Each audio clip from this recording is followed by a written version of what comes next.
The sun hung low over the quiet village of Calden, painting the sky in hues of gold and peach as the fields shimmered with the last touch of daylight.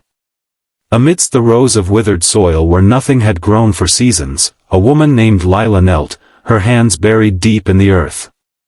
Her neighbors often shook their heads when they saw her there. The ground had long since turned dry, cracked by summers that scorched every seed that dared to root. But still, Lila planted. She did so not because she believed in miracles, but because she believed in hope. Lila had come to Calden 3 years ago with her husband, Arif, when they inherited a small piece of land from his late uncle.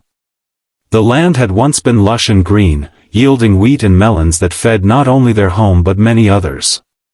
But time had changed everything. A drought had swept through the region, taking with it the soil's strength and the farmer's faith. One by one, the families moved away, leaving behind their empty homes and broken dreams. When Arif fell ill, Lila's days became a blur of care and quiet prayers.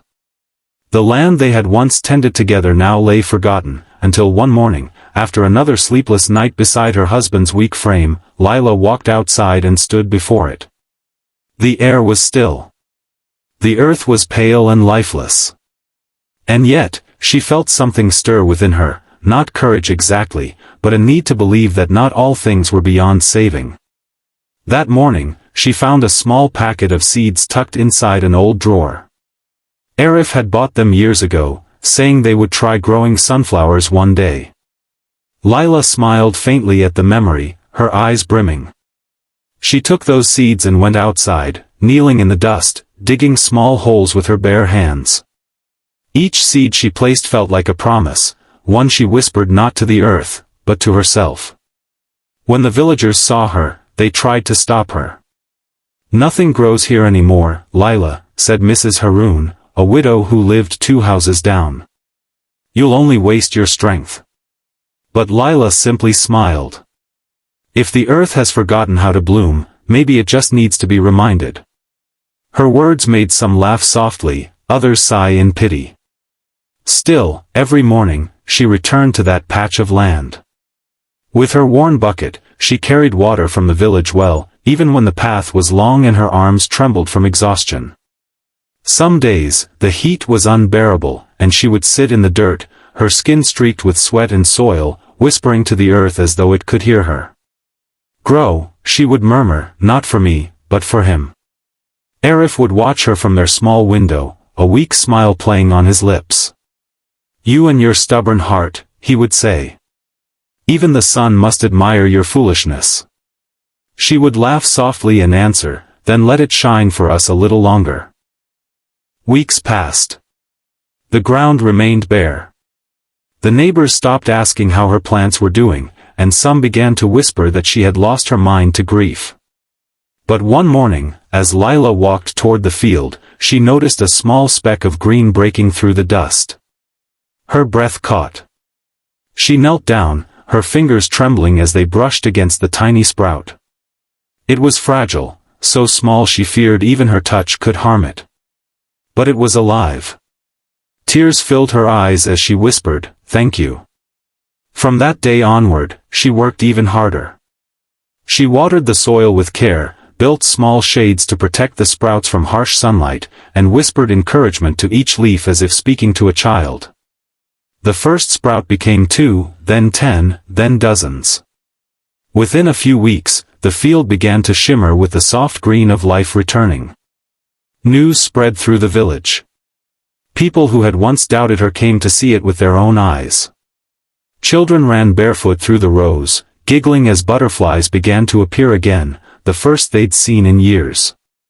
The elders, who had long stopped believing in renewal, found themselves sitting at the edge of the field, just watching. Arif, though weak, asked one day to be taken there. Lila helped him outside, his arm around her shoulder. When he saw the rows of green, his eyes glistened. "You did this," he said softly. "No," she whispered, "we did." That night, as they sat together on their porch, the scent of the earth drifting through the air, Arif squeezed her hand and said, "If these flowers bloom, promise me you'll share them. Give them to the children, to the neighbors, to everyone who stopped believing. Lila nodded, though tears ran silently down her face. The sunflowers bloomed a month later, bursting into brilliant yellow that seemed to catch the sunlight itself. They stood tall and proud, like a field of gold born from faith alone. It was as if the land had awakened from a long sleep, reminded of its purpose by one woman's love and persistence. The villagers began to help her. Children brought small buckets of water. Old men offered to till the soil for the next season. And when the harvest came, Lila filled her baskets with sunflower seeds and gave them away freely. "For you," she said to each person, "so you can plant your own hope." That winter, Arif passed away quietly in his sleep. Lila found herself alone in the small home they had built together. The emptiness was heavy, pressing at her chest in waves of silence. Yet, when she looked out her window, she saw the field, tall, golden, swaying in the cold breeze, and she felt him there.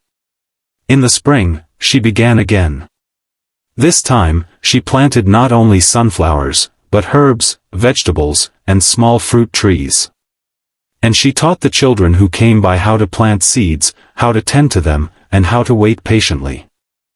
One afternoon, a young girl named Amna approached her, holding a handful of dry soil. "Miss Lila," she said shyly, "my father says nothing grows in our yard. Can you teach me how to make it live again?" Lila knelt beside her, smiling. "It starts with believing it can," she said. "You must treat the earth like a friend, one that listens when you speak kindly." Together, they planted the first seed in Amna's yard. When it sprouted weeks later, the girl ran through the village shouting, "It's growing! It's growing!" Soon, every home had a small patch of green. The barren village slowly transformed into a mosaic of colors, vines climbing fences, flowers peeking through cracks, fruit trees bending under the weight of life.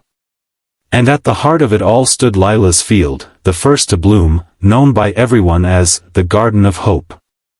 Travelers began to pass through Calden, marveling at how a village once thought dead had come alive again. Some came to buy seeds, others just to walk among the flowers. But no one left without hearing Lila's story, of how hope, once planted, could spread like light through even the darkest soil. Years passed. The seasons turned. Lila grew older, her hair silver and her hands lined with time, but her spirit remained steady. She still woke early, still whispered to the soil, still knelt beside each new sprout as though it were a miracle. One spring morning, as the sun painted the fields gold again, Amna, now a grown woman, came to see her.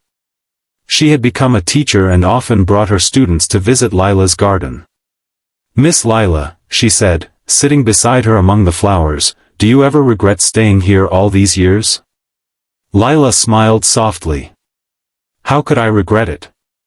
This is where I learned that kindness can grow roots, even in dust. The hope I planted wasn't only for me. It was for everyone who needed to believe again." She plucked a sunflower and handed it to Amna. "Carry this wherever you go. Let it remind you that no kindness is ever wasted. Even if the world forgets, the earth remembers." That summer, the village celebrated the anniversary of the first bloom. They called it the Festival of Seeds, where everyone, young and old, brought seeds to share and stories to tell. They decorated the streets with garlands of flowers, and at the center of the festival stood Lila, smiling as children ran through the fields she once tended alone. As the sun set that evening, Lila stood quietly among her sunflowers. The wind carried laughter, music, and the rustle of petals across the land. She closed her eyes, feeling the warmth on her skin, and whispered, "You were right, Arif. The hope we planted grew." When she passed away years later, the villagers buried her beneath the tallest sunflower in her field. On her gravestone, they carved a single line that read, "She planted more than seeds, she planted hope." Today, the field still blooms every year. Travelers from far and wide visit Calden to see the miracle that began with one woman's faith. Children learn her story in school, and each family keeps a jar of sunflower seeds in their homes, not just for planting, but as a reminder. Because in that quiet village where nothing once grew, life had learned to begin again, all because one woman dared to kneel in barren soil and believe.